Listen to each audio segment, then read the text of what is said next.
going on, guys? Welcome back to another awesome movie review here today, where today we're going to be reviewing and giving out some spoilers for the latest Kong Skull Island movie. And I do want to say that before you guys watch the video, this video will include massive amounts of spoilers alongside discussions for the end credit scene of Kong Skull Island. So in case you guys have not seen the film, I really suggest for you guys to go ahead and go watch the film while it's still out there. It's a fantastic film. Now, right from the start, I do want to discuss the end spoilers that we saw in Kong Skull Island, because I feel as if that's key in building up the future of the franchise, especially for the MonsterVerse. Now, if you guys have seen Skull Island, then you guys already know it. For those of you out there who've sat through, towards the end credit scene, we saw a little depiction of what's going to be setting up for the future of King Kong alongside many other monsters. The end credit scene of Skull Island showcased a pretty much caving portrayal of what seems to resemble Godzilla, King Ghidorah. We also saw Rodan in this painting. Now, what this sets up is this definitely is going to set up for the future of, King Kong and Godzilla, in which case Monarch was the organization behind them finding out about Skull Island, them having to find out about these creatures, these ancient beings that were around for many, many years. And what this sets up is not only for Godzilla 2, King of Monsters, which is going to have Godzilla versus King Ghidorah versus Mothra versus Rodan, but this is also setting up for King Kong versus Godzilla, which is confirmed for, I think, 2020, 2021, whenever they decide to actually set this thing up. This is going to be building up to Godzilla versus King Kong. Now, in this film, we get to see many little hints and snippets of what happened back in 1954 involving Godzilla, because Monarch was pretty much explaining to everyone that back in 1954, these nuclear tests weren't really nuclear tests, but instead they were trying to kill something, an ancient creature, which happens to be Godzilla. But also, during that time in the 40s and 50s, we see how this one pilot named Hank, he landed on Skull Island, which is supposed to be this mysterious and unknown island that was uncharted before, and we see him on this island, and the next thing you know, he encounters Kong, he encounters the skull crawlers, all these creatures, and he learns about them. So he's been on this island now for about 28 years, until, of course, our current characters, that being James, Preston, Mason, and Bill, discover this island, essentially go there just for research purposes, but instead they find out that this island was inhabited by ancient creatures. Now, this sets up for Godzilla 2, because Godzilla 2 is supposed to be titled King of Monsters, and in this film, Kong is hailed as the king of the island, but towards the end of the film, we see how Monarch is explaining to both Mason and James about how Kong isn't really the only king around, which hints towards Godzilla, which I find to be very fascinating and very, very interesting here, how they're going to be building up to Godzilla versus Ghidorah versus Rodan versus Mothra, and then later on having to fight Kong,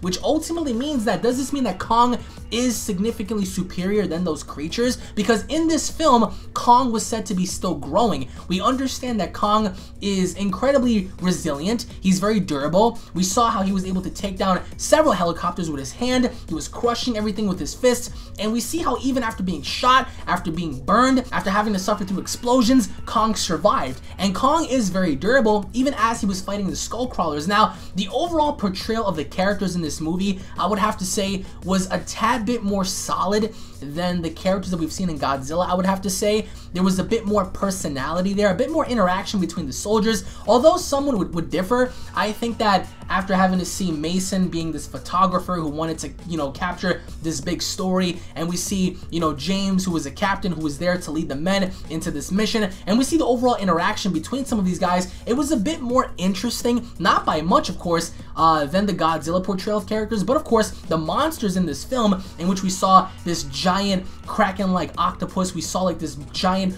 wooden-like spider, this giant, centipede-looking creature, and we also have the skull crawlers. There were several monsters in this film that were very well done, but of course, I still felt as if the skull crawlers in the film didn't really give Kong that challenge as the Mutos did to Godzilla, because when we saw Godzilla fight the Mutos, we saw how it was this destructive battle. At first, Godzilla had the advantage when it came to having to throw down with them individually, but when they ganged up on him, it was a totally different story. But in here, we have one skull crawler towards the very end of the film, which happens to be the adult skull crawler, combat that of Kong, and even though Kong was seemingly at a disadvantage, he still was able to take him down. I would say effortlessly in an essence. But then we also get to learn about Kong's parents, and Hank, who was on the island now for many years, that being the lone pilot that, you know, happened to survive the island. He was there for 28 years, and he talks about these ancient creatures that are pretty much gods or devils underneath the ground. And even in the beginning of the film, we see how, you know, the researchers are talking about how, you know, the earth may be hollow because there are these massive underground layers and tunnels and stuff that nobody knows where it leads to. And of course, you know, to our knowledge, it turns out that the skull crawlers live beneath the earth. Now, there are 3 different stages of skull crawlers. We have the infants, we have the sub-adults, and of course we have the adults, in which we saw Kong go up against towards the end of the film. However, I do want to say that each individual monster battle in this film, although it was grand and it was awesome to see, I felt as if no monster on that island could really pose a threat to Kong. Even though he was still growing, we see when he fought the Kraken, he just completely tore this squid apart. He literally was eating it as it was still alive. Alongside when he fought the skull crawlers, even 2-on-1, we saw him just grab each individual skull crawler and bash them into the ground. He was a monster. He was a beast in that respect. But when he fought against the adult skull crawler, knowing the fact that Kong is still growing, he did relatively well. Now, of course, this towards the end builds a relationship between some of our characters and Kong, as we saw with Captain James and Mason, which happens to be Tom Hiddleston and Brie Larson, which are James and Mason. We see how they kind of build this relationship / connection to Kong, because they understand that he's just looking out for everybody. And we see like these natives that are on the island, and they even speak about how Kong protects them from the monsters on the island. Now, we also understand that there are different species on the island, different kinds of monsters, which means that Godzilla may have come from this island, as we do understand that in 1954 there was an awakening of this beast, in which, you know, the governments of the world learned about this and they try to nuke the monster to death, but you know, of course to no avail, because Godzilla ended up living. And we know about this island and that it does bear life on the island itself. The question is, did Godzilla himself also come from this island? Now, even after having a look at the spoilers towards the end credits, we understand that now Monarch is aware of Godzilla's presence, of Ghidorah's presence, of Rodan's presence, of Kong's presence. So now we have to wait and see what they're going to be doing in regards to A, having to explore the island, and B, having to deal with these monsters. Now, I also want to talk about Kong's potential in this film, because Kong has potential to grow, and I still stand by my opinion that I firmly believe that Godzilla, in comparison to size, is much bigger. However, as I said before, Kong is still growing, which leaves room for improvement, because now we'll finally get to see how Kong develops as we go into this, you know, Kong versus Godzilla film. And it's quite unknown as of now if Kong Skull Island will have a sequel, if we're ever going to get to see another movie be made. I mean, as of right now, it's quite unknown, but what we do know as of right now, that the next monster installment will be Godzilla King of Monsters. Now, I also want to know down in the comment section below on whether or not you guys believe that King Kong would beat out Godzilla, or if you guys believe that Godzilla would beat out King Kong, because as of now, having to compare, you know, what Kong went through and what Godzilla went through, I'm going to have to stick with Godzilla, just because those Mutos are very intelligent creatures. Not saying that the skull crawlers are not, because in this film we saw how the skull crawlers were absolutely smart in what they did. Even during the scene when everyone was at the graveyard, we saw how the skull crawlers were able to pick out the humans one by one. So they were very intelligent with what they did. And even towards the very end, when we saw the adult skull crawler, you know, pursue the humans, we saw one character who attempted to blow himself up to take the skull crawler with him, but instead the skull crawler realized and smacked him into like the side of a mountain. So these creatures were smart in the film. And the visuals were great.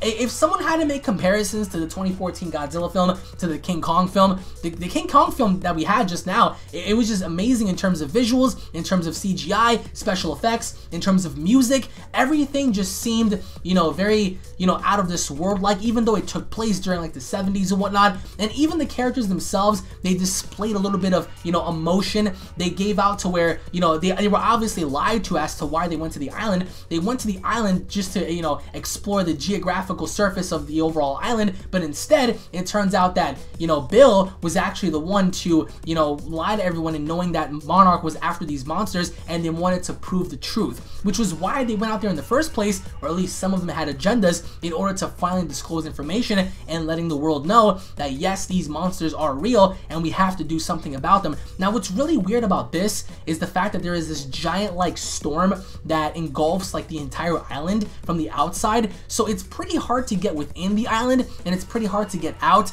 and they never really showed us as to how they got off the island. And it also begs the question as to how Kong plans on getting off the island, because he's a giant monkey. So how are you going to get Kong off the island to set up for a potential Godzilla vs. Kong film, unless they bring Godzilla to Kong on Kong's Skull Island? Because that right there would make sense, to have the god of the island fight, you know, the king of monsters per se. But either way, having to look at, you know, the end credit scene, having to look at, you know, the overall portrayal, even towards the very end of the movie, we hear Godzilla's roar. We hear him roar throughout the entire theater. It was thunderous, and it was very epic in essence, because now this is definitely building up to a Godzilla vs. Kong film. Prior to that, we're gonna have a bunch of monsters fight off. Now, this is a little concerning, because you have to ask yourself, you know, do these cave people know about Ghidorah? Are these the same people that were introduced within Kong Skull Island, the film? Were these the natives that realized and knew about Godzilla and knew about Ghidorah and knew about Rodan, so they painted them out on the wall? I mean, we never really had a clear distinction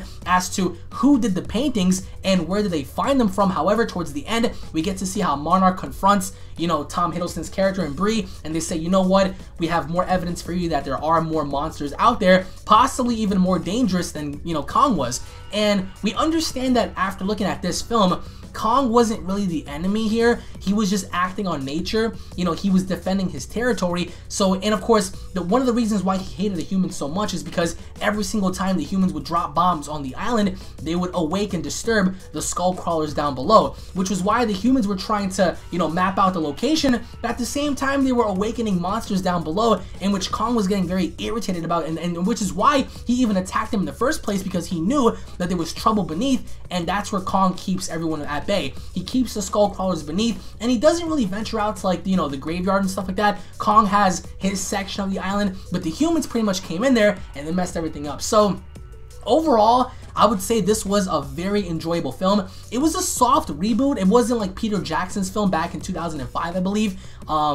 This wasn't, you know, King Kong having to climb up, you know, the Empire State Building and, you know, having to save a woman and stuff. This was actually a very enjoyable film. I would have to say one of my favorite Kong films among all of them. Peter Jackson's film was still up there, but I would have to say that this right here definitely tops that for the overall presence that Kong gave, for the overall action, for the monsters introduced. It was that good. And I want to know down below your overall thoughts on the end spoilers. I want to know your overall thoughts on the movie itself. Post your comments down below, guys. Thank you all for watching. I hope you guys enjoyed it. If you guys want to see more movie reviews from me, guys, let me know down below, and I'll make sure to try to go ahead and do them for you guys. It's been quite a while. The last movie review I did, I believe, was Star Wars Rogue One. So in case you guys want to see more of that, let me know down below. Thank you all for watching, guys. If you guys are new to the channel, don't forget to hit that subscribe button. I'm going to be making a few videos later on discussing more or less about Godzilla and King Kong, and as to the future of what's going to be going down. So I hope you guys tune in for that, and I'll be seeing you all down in the comment section below. Take it easy, guys.